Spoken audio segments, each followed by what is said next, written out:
I knew something was off the moment my son leaned close and whispered, "Don't tell the neighbors you're my mother."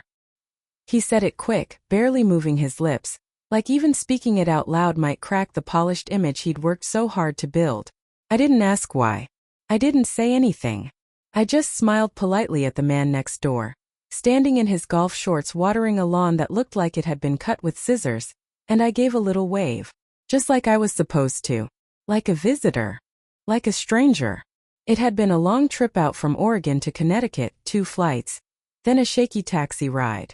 My knees ached something fierce, but I didn't complain. I never have. Not when I worked double shifts at the clinic. Not when I paid for Michael's college. Not even when I signed the papers for the house he was now leading me into like I was some passing acquaintance. I carried 1 small suitcase and a tin of raspberry scones, the kind he used to devour as a boy. "Shoes off," he said in the entryway. Jessica just had the floors polished. I bent slowly, unzipping my worn walking shoes. The tile gleamed under the light, the kind of expensive shine that makes you nervous to even step on.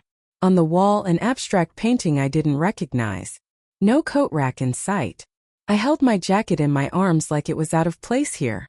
Jessica came in from the kitchen, wine glass in one hand, phone in the other. "Eleanor, welcome," she said with a smile that touched her mouth but never her eyes. "We weren't sure which flight you were on." "I texted yesterday," I reminded her. "Right."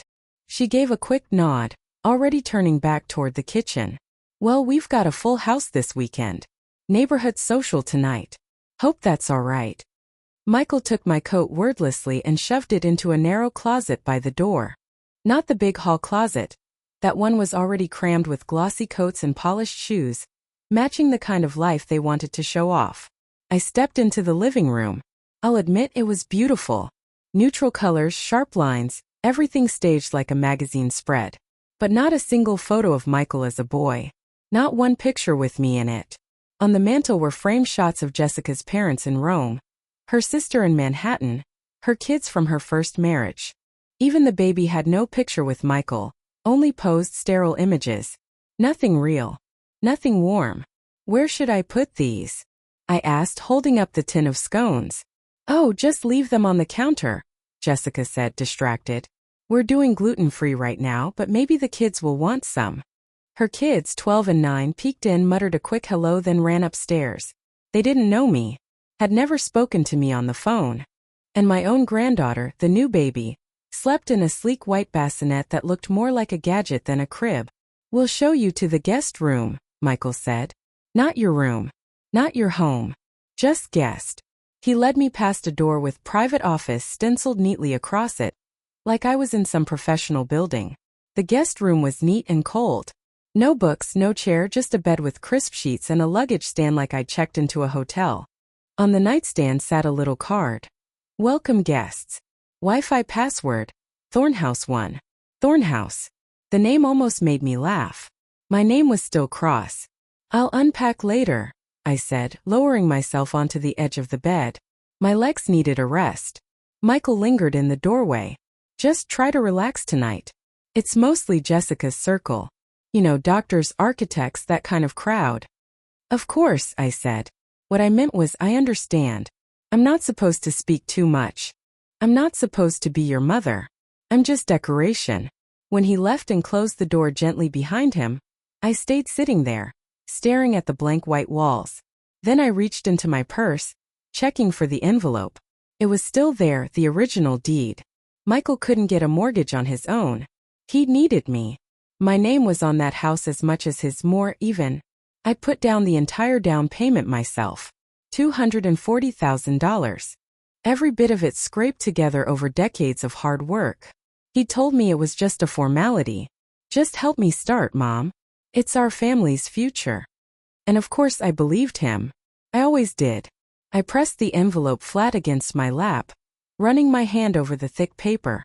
Then I pulled out the deed, the letters of my name staring back at me like a truth no one could erase. I took a photo on my phone, slid the paper back into its envelope, and zipped my purse shut. Tomorrow, I thought, I'll take a walk. I'll clear my head. And maybe, just maybe, I'll find someone who can help me remember how ownership really works. Jessica's family thrived on appearances. Their world was all about curated circles, carefully polished faces, and the kind of neighbors who whispered behind fences if your hedges weren't trimmed just so. Michael leaned toward me and said quietly, "You know how it is. People assume things." I looked straight at him. "And what would they assume exactly? That your mother flew across the country just to crash your party?"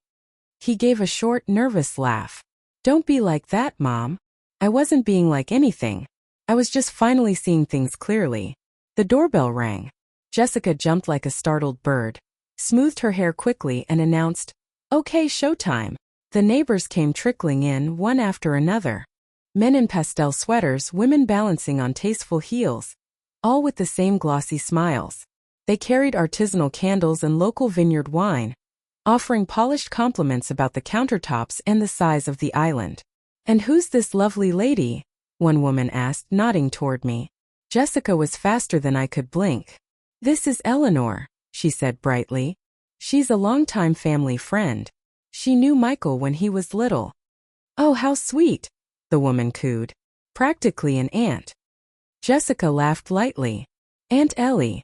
I nodded, smiled, lifted a glass of wine I didn't care for, and let their chatter wash over me. Gym memberships, school districts, boat clubs. Michael drifted from guest to guest like a trained host, laughing when expected, bragging when invited, never missing a beat. Jessica hovered nearby, her eyes tracking him like a coach watching her star player. I felt like a prop on stage, something set in the background to add character.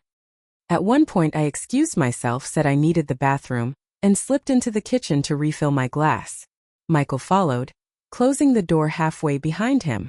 "You're doing great," he murmured. "Thanks for playing along." "Is that what I'm doing?" I asked. "Playing." He rubbed the back of his neck, eyes flicking away. "Look, I know it feels weird, but you know how important this is to Jessica. She grew up around money. Reputation means something in her world." "And what about your world, Michael?" I asked softly. His pause told me everything. "This is my world now," he said finally. I nodded slowly. "Understood." Back at the table, the conversation had shifted to real estate values, how much homes on the east side had shot up. Jessica chimed in brightly. "We got this place just before the market spiked. Smart timing. Perfect investment." Heads nodded around the table. Everyone agreed. And Michael? Not a single word about who had made it possible, who had written the check for the down payment, who had signed as guarantor when the bank hesitated. No acknowledgement at all. I stayed quiet, but I was not erased. Later, dessert came out. Dainty lemon tarts in fragile glass cups. Across the table, Michael caught my eye.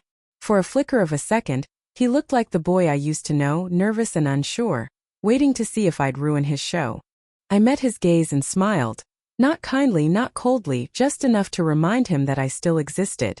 When the last guests left, one of the men clapped Michael on the shoulder. "Lovely evening. And what a charming aunt you have.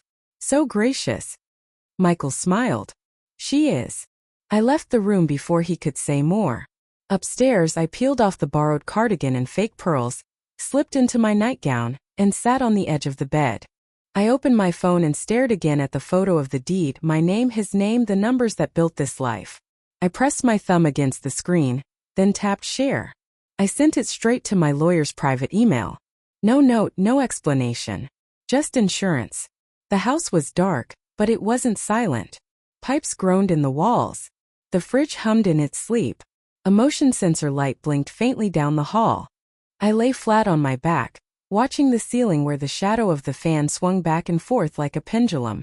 I was bone-tired, feet aching from shoes meant for appearances, back stiff from hours of perfect posture, jaw sore from smiling until my cheeks burned.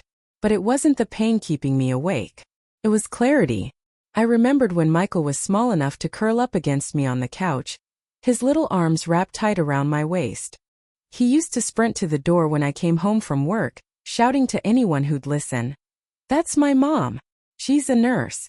She helps people." Back then, there were no napkins folded into swans, no rehearsed smiles, no reputations to polish. Just the two of us, second-hand furniture, chipped plates, eating dinner cross-legged on the floor. He had been proud of me then. Now I was a family friend. An aunt. A liability. I rolled onto my side, careful not to creak the bed, and glanced toward the window. The hedges outside swayed under a restless wind. A floodlight snapped on down the block, and in its glow I spotted something I hadn't noticed earlier. A small plaque by the lawn. The Thorne Residence. Engraved in brushed metal, anchored into the earth. Not Cross. Not even his full name. Just Thorne. Shorter. Cleaner. Easier to sell at a cocktail party. It was almost funny. Almost. I opened the nightstand drawer and found a notepad. On a blank page, I wrote in steady block letters. It's not bitterness. It's math. I drew a line down the middle. On the left. Money spent, years worked, hours given, meals cooked, papers signed. On the right, phone calls received, invitations offered, thanks given. The left column overflowed. The right was nearly empty. I folded the paper neatly, tucked it behind my driver's license, and turned out the lamp. But sleep didn't come. Because I knew at last the conversation I'd never hear. Michael looking me in the eyes and saying, "I'm sorry. I forgot where I came from. I forgot who stood beside me when no one else did." But that wasn't cruelty. It was comfort. Michael had grown comfortable, taking what I gave, living with the silence of my sacrifices, never questioning what they cost me. And I had let him. For years, I let myself believe that uneven love was still love. But I was tired now. Tired in my bones and deeper than my bones. I'd given him this house. I'd watched him polish his new life inside it, carefully cutting me out of the picture. But now I was awake. And awake was something you couldn't undo. I swung my legs to the floor and pulled my suitcase from the closet. Inside the front pocket, the envelope waited. I opened it once more and looked at the deed. October 17th. The day the money transferred. The day the house became his dream and my reality. And there it was, the line I had forgotten. Clause my lawyer insisted on. No change of ownership, refinancing or sale without written consent of the primary deed holder, Eleanor Cross. He couldn't sell it. Not without me. And for the first time all weekend I felt calm. Not angry. Not vindictive. Just steady. This was still my house. He had only forgotten what that meant. By morning I'd made up my mind. No letters. No shouting. No scene. Just the quiet turning of the wheel back into my hands. Jessica and Michael left with the baby for some class. The older kids were at school. I stood in the kitchen, still in my robe, coffee in hand, and made a plan. Step 1. Confirm the original document. I already knew where it was. I remembered the beige folder sitting in the laundry room cabinet, tucked neatly between appliance manuals and warranty papers. Back then I hadn't wanted to touch it. But now that folder was all I could think about. I crossed the house slowly. Not sneaking, not tiptoeing, but moving like someone who belonged there. And legally I did. The laundry room was quiet. The dryer had already finished its cycle. I opened the cabinet and pulled the folder free. Nothing inside had changed. The deed was still there, signed and notarized. My name came first, Michael's second. My signature was scrawled in the deep ink of a pen I'd bought in Salem years ago. The kind of pen you keep for big moments. I set the folder on the counter, opened my phone, and without hesitation took a single photo, clear, centered, complete.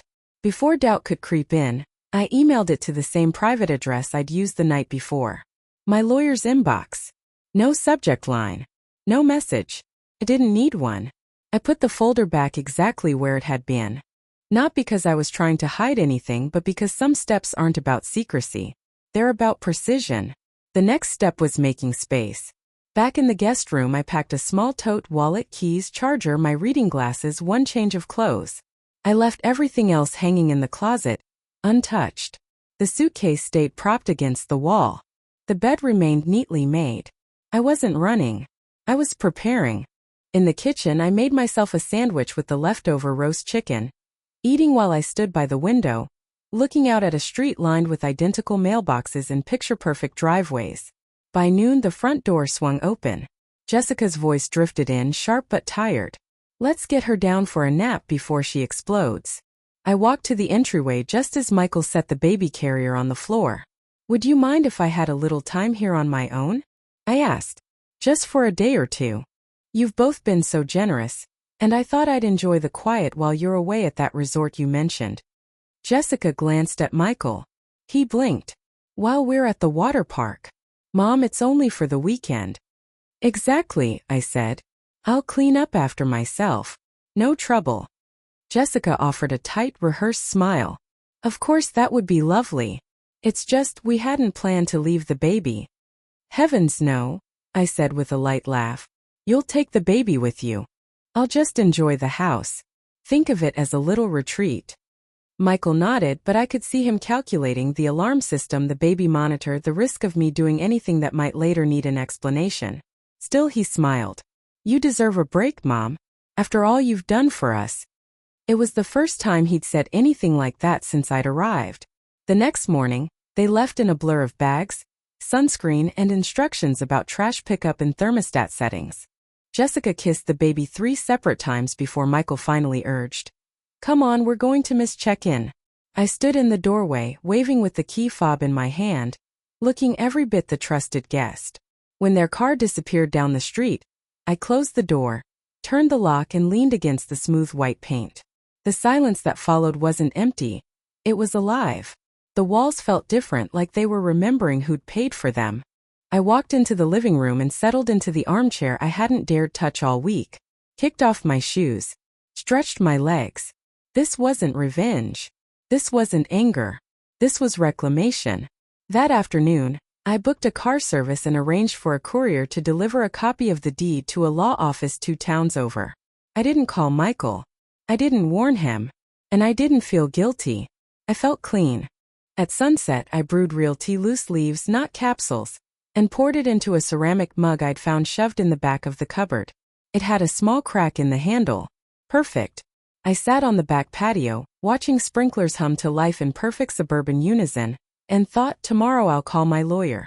Tonight, I'll sit in the home I paid for. Not as a guest, but as the rightful owner. The sun rose the next morning without asking permission. I was already at the kitchen table with a notepad and one of Jessica's monogrammed pens. Outside, a man in uniform trimmed hedges while a truck idled at the curb.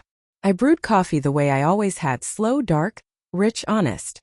At exactly 9:01 a.m., I dialed the number. 3 rings later, Helen Stafford's familiar voice came through. Stafford and Patel. Helen, it's Eleanor Cross. She paused. Well, my goodness. It's been, 3 years? Still in Oregon? Actually, I said, I'm in Connecticut visiting family. Temporarily. And how can I help? I glanced at the one photo on the fridge with Michael in it, cropped so tightly between Jessica and one of her kids that he barely looked like himself. I'd like to initiate a reassessment of property control, I said evenly, concerning a home I co-own. Go on. I laid it out clearly.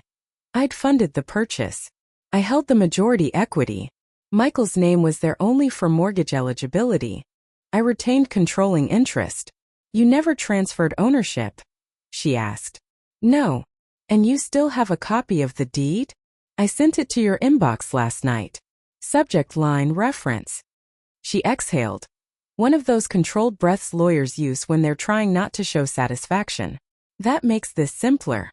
So tell me plainly, Eleanor, what do you want? I want the house legally reassigned to my sole name. Full authority. Unambiguous. Final. I don't plan to sell, but I do intend to make changes. Do you anticipate resistance? I sipped my coffee. He doesn't know yet. But yes. Helen didn't press. She'd met Michael once, years ago, during a fiasco with his failed startup and an unpaid loan. She'd read him in 10 minutes flat. All right, she said. Since you're still the primary deed holder, we have leverage. I'll draft a transfer declaration today. Once you sign, we'll initiate reassignment. If he fights, it'll be civil court, but you'll win. Do you want it quiet? As quiet as dignity allows. Understood. Expect an email this afternoon. We hung up. I sat there for a long time, just looking at the pristine living room. Expensive furniture, spotless colors, lemon-scented polish. None of it mattered anymore. At noon, I opened Michael's desk drawer. I wasn't snooping. I was securing what belonged to me. Beneath a stack of glossy magazines, I found the spare keys. Garage, office, fireproof box under the stairs. I started with the garage. Inside were boxes stacked neatly, Christmas, baby gear. outdated electronics. One bin was labeled, Mom Miscellaneous. Dust covered the lid. I opened it. Inside were a few framed photos of Michael and me. One from his high school graduation. There was another photo in that dusty box. One from the little beach trip we'd taken when Michael was 9. He used to say that was the best day of his childhood. Alongside it was a recipe card in my handwriting and a birthday card I'd mailed him 2 years ago, still sealed, never opened. I closed the lid quietly and left the box on the workbench.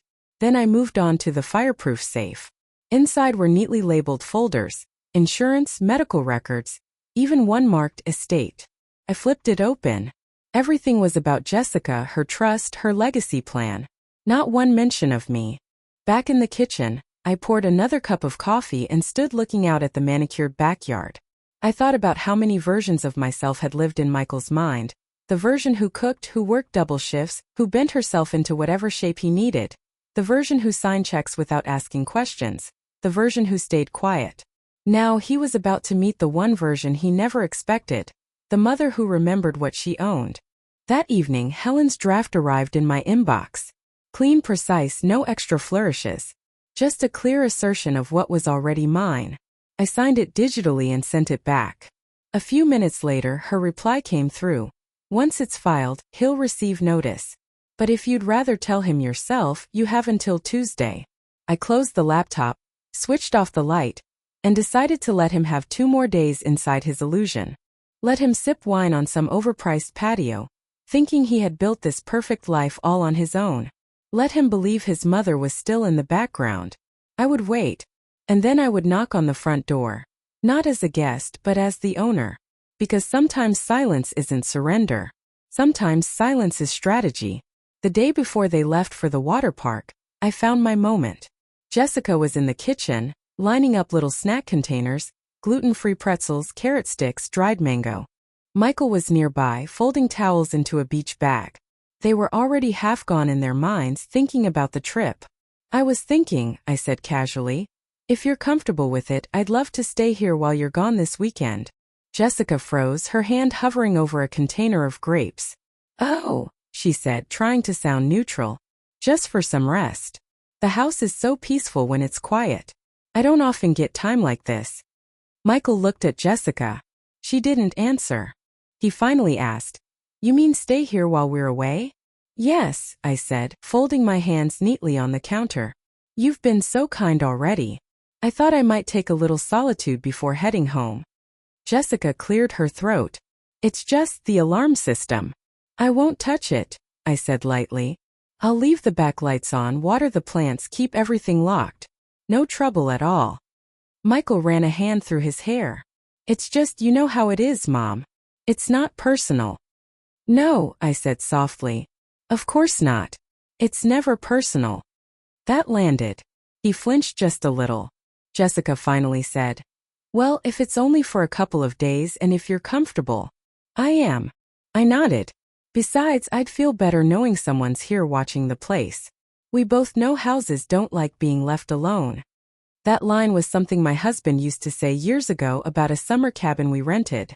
Houses are like people. They get cold when forgotten. Michael's expression shifted for just a second, like he remembered too. But then it was gone. He pulled a ring of keys out of the kitchen drawer and handed them to me. Here. They're all labeled. Garage, back door, mailbox. I slipped them into my purse without ceremony. Thank you, sweetheart, I said. And I meant it, just not the way he thought. Jessica went back to portioning out snacks. Michael adjusted the diaper bag strap. I stood at the kitchen island, watching them pack their carefully planned life. Efficient. Detached. Polished. They left the next morning before the sun was fully up. Jessica fussed over the car seat, checked the fridge twice, kissed the baby 3 times. Michael hauled bags to the trunk. I stood on the porch in my shawl, holding my travel mug. Text me if anything comes up, he said. Of course. And don't let the alarm beep too long when you unlock. It can be fussy. I'll manage, I told him. Jessica smiled tightly. Thanks again for staying. It's a relief, really. I smiled back. Enjoy the water. You all deserve the break. Michael leaned in and kissed my cheek. Polite. Formal. Then they were gone. Tail lights fading into the soft morning mist. I didn't wave. Inside, I locked the door behind me and walked room to room. Not inspecting. Not claiming. Just observing. It was a house built for display, designed to impress. In the guest bathroom, a drawer was filled with travel-sized lotions and unopened toothpaste tubes, the kind you'd find in a hotel. I pictured Jessica refilling it every few weeks, secretly hoping no one would open it, but also hoping someone might and be impressed. In the upstairs hallway, a faint scuff marked the wall, probably from a stroller wheel. Jessica would see it next week and schedule a painter. The thought made me smile. Downstairs, I opened the garage and carried in the box marked Mom. I set it on the kitchen table and unpacked it. One photo of Michael at 15, awkward and lanky. His arm looped around me at the community center's award night. Another at the coast a year after my husband died. Wind whipping our faces, a sandwich half-eaten in my hand. And the recipe card, carefully written in my handwriting. I lined them up across the table like quiet evidence. Then I walked into the study. I opened his laptop, logged in with the password I remembered. Jessica 1984. On the county's property portal, I typed in the address. The screen showed it plain as day: Eleanor Cross primary, Michael Cross secondary. Still legal. Still true. Still mine. I left the page open on his screen, clear as daylight. Then I leaned back in his office chair and placed my hands in my lap. I had the house. I had the keys. And now I had time. When their SUV pulled out of the garage, it felt like the final line of a chapter one hadn't written, but was finally claiming. I stood barefoot on the cool kitchen tiles, the key ring warm in my palm. The morning light streamed through the windows, filling the house with a hollow brightness. No voices. No monitors blinking. No toys scattered across the floor. I had never heard this house quiet before. And in that stillness, I realized how loud it had been, not with sound but with noise. The noise of performance. The noise of being tolerated. Now, stripped of all that, it was just a structure: wood, glass, stone. A house without pretense. And it was mine.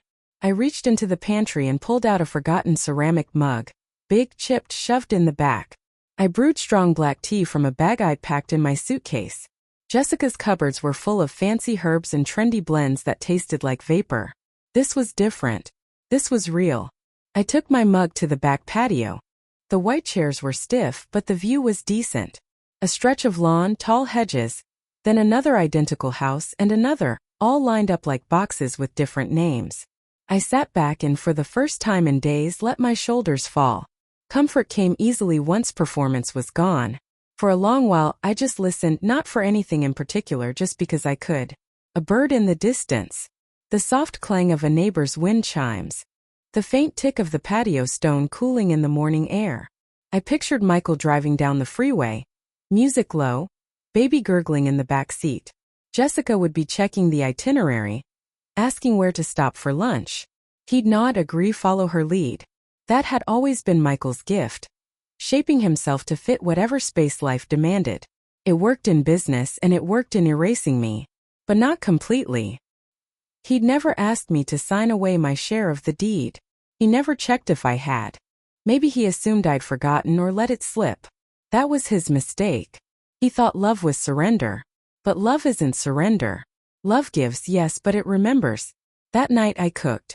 Not the kind of performance meal Jessica prided herself on, with quinoa or little hand-cut salads. I made real food. I found flour, butter, eggs, and baked biscuits from memory. I roasted a chicken with thyme and lemon. I tossed together a salad with too much vinegar, just the way I like it. I set the table for one and used the good dishes. The ones Jessica said were for company only. I suppose I counted just this once. I poured a glass of red wine from the cheap bottle shoved in the back of the cabinet. Not the expensive one reserved for guests. That was fine by me. I never cared for expensive wine. Always tasted like effort. I ate slowly. No TV. No music. Just the clink of silverware and the sound of my own breathing, steady and calm. After dinner, I walked through the house again. In the nursery, I sat in the rocking chair for a while. It was brand new, barely used, silent as stone. When Michael was born, I had a wooden rocker that groaned with every push. He used to fall asleep to that sound: creak, groan, rock, groan. I could still hear it if I closed my eyes. On the shelf, the baby's book stood crisp, untouched. No folded corners, no smudges from small hands. Just display. Back in the guest room, my room at least for now, I opened my suitcase and packed only what I'd need for a couple more days. The rest I hung neatly in the closet. No hurry. The deed transfer was already set in motion. My lawyer would let him know when the time came. Until then, I wasn't leaving. I wasn't hiding. I was home. That night, I curled up on the couch with a crossword puzzle. My husband and I used to do them together before he passed, trading clues back and forth, arguing over words. I whispered them aloud this time. For letters for own, hold, claim. I smiled as I wrote. The pen felt good in my hand. The lights dimmed on their own, probably some timer Jessica had set. I stayed put, not asleep, just still. The quiet was enough. The next morning, I dressed with intention. Not fancy, just pressed slacks, a plain blouse, and the sturdy shoes I wore to church back home. Reliable shoes. Shoes for walking into rooms where decisions matter. I ate breakfast slowly. Toast with butter. One soft-boiled egg. I sat at the island and watched sunlight shift across the granite countertop. Expensive. Cold. Already mine. At 10 sharp, the doorbell rang. A woman stood there in a dark blazer, tidy hair, soft eyes behind wire-rimmed glasses. "Eleanor Cross?" she asked. "Yes. I'm Layla Ross. From Stafford and Patel." She stepped inside with quiet confidence, carrying a slim leather folder and a tablet. She didn't disturb the house. She fit into its silence. We sat at the dining table. I'd cleared away Jessica's candles and her unread magazine. Layla opened her folder. "This is the reassignment packet. Everything's pre-filled. You're listed as primary grantor and funding party. All we need now is your signature." I nodded. She slid the tablet to me. "Electronic is fastest. Originals will be handled." I signed. Page after page, my name blinked into place. She tapped a few buttons. "Done. As of today, legal title reassignment is in progress. Confirmation by Friday. Hard copy mailed to your chosen address." "I'll give you that later," I said. "I won't be staying here." She nodded. "Of course." Then she paused. "For what it's worth, you're not the first mother I've seen in this situation." I raised an eyebrow. "We handle a surprising number of quiet reversals," she said softly. "Mothers, aunts, grandparents, people who give everything and are later asked to disappear." I didn't reply. I didn't need to. Before she left, she handed me a small envelope. A summary packet. "If you choose to speak directly with your son, you'll have the updated ownership statement." I walked her to the door. She smiled politely, then vanished into the sunlight like a ripple fading.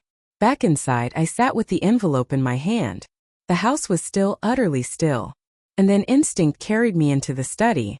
I opened Michael's drawer, found a pen, and wrote a note. "Michael, you asked me not to tell the neighbors I was your mother, so I didn't. You asked me not to mention the house, so I didn't. You didn't ask me to sign it away, so I didn't. You asked me to help you build a life, so I did. I won't take more than what's already mine. I won't ask for thanks. But I won't disappear. Love, Mom." I folded it neatly and placed it under his framed Wharton degree. On top of it, I set the summary packet angled square. The house didn't feel different. Not louder. Not warmer. But I did. That afternoon, I opened every door, the front, the back, the garage, and let the air sweep through. The hedges rustled, the wooden gate creaked, and the house breathed again. The neighbors wouldn't notice. But everything had changed. Tomorrow I'd pack. Not to flee, but to move forward. But that night, I slept in the master bedroom. I had the keys. I had the deed. I had the name. The filing was completed Wednesday morning, 9:43 a.m. Helen's email was plain and clinical. "It's done." Attached was the scanned deed. My name alone. I sat at the kitchen table and let the words settle. Not in triumph. Not in anger. Just in balance. Later, the courier brought the embossed copy on heavy paper. I slid it into my suitcase, then cleaned the house. Not Jessica's way, but mine. Washed sheets. Folded towels. Wiped counters. Not for them. For me. Because I wasn't running. I was closing the chapter properly. That evening, I cooked one last meal. Beef stew, the kind Michael loved as a boy. I ate it at the table alone. Quiet. Honest. After I packed. Only what I brought. I left the note. Left the folder with the deed. Left the photo of us at the beach. Now framed and placed on the hallway console where everyone would see it. At midnight I stood by the door, looking out at the quiet street. The thorn plaque gleamed in the dark. I didn't need to take it down. Let them keep their illusions. When Michael opened that folder in the morning, he would see my name alone, undeniable. This wasn't revenge. It wasn't a threat. It was balance restored. When they came back Sunday, Jessica bustled in first, already barking about diaper bags. Michael followed with suitcases, calling, "Mom, we're back." But the guest room was empty. Closet bare. Bed made. Towels folded. No trace except what I'd chosen to leave. Jessica found the photo on the console. Did she put this out? Michael didn't answer. His chest tightened as he walked to the study. There, on his desk, lay the note and the packet. He read it in silence. Jessica hovered in the doorway. "What is it?" He didn't look up. "She never signed it over," he whispered. Jessica snatched the papers, scanned them, her voice sharp. "This can't be legal." "It is," he said. "She paid for it. She always owned it. She just reminded us." Jessica turned furious. "You'd better fix this." But Michael sat down heavily, the note in his lap. He read it again and again. He tried to feel angry. He tried to feel betrayed. But all he felt was the memory of his mother's hand on his back that day at the beach. That night he didn't sleep. He walked past the photo on the console, paused, touched it gently. He remembered that day. Sand between his toes, sun in his eyes, her smile after a long shift. He'd forgotten the details. But not anymore. And me? I didn't go back. Not because I was unwelcome, but because it wasn't about the house anymore. I made my point. A week later, I signed the transfer in a small Salem office. The house would go into a trust for Emily, my granddaughter. She'd inherit it at 25. When Michael called, his voice was quiet. "You really did it," he said. "Yes. You could have talked to me first. I tried. Years ago." He exhaled. "I didn't think you'd really do it." "I didn't think I had to," I replied. Silence, then softer. "You left the photo out." "Yes. And the note." "I did." Another pause. "Thank you for not embarrassing me." I smiled. "Oh, Michael. I didn't do this to embarrass you. I did it to remind you." Weeks later, Emily called me herself. "Grandma," she said, "Daddy says you gave me a house." "Not yet," I told her, laughing. "But one day. Can I paint my room pink?" "You can paint it any color you like." She giggled, then grew serious. "Will you live there with me?" "No, sweetheart," I said gently. "But I'll be nearby. Always. Promise." "I promise." Later she sent me a drawing. The house in pink crayon. A little girl in the window labeled me. Beneath it, in crooked letters, "Grandma's house too." I pinned it to my fridge. Daniel never mentioned the deed again. Neither did I. The plaque in the yard quietly disappeared one day. Emily had asked about it and Michael had said simply, "We don't need it anymore." And that was enough. Sometimes silence isn't weakness. Sometimes love has teeth. Sometimes the quietest woman in the room owns the floorboards under everyone's feet. And sometimes the house remembers exactly who built it.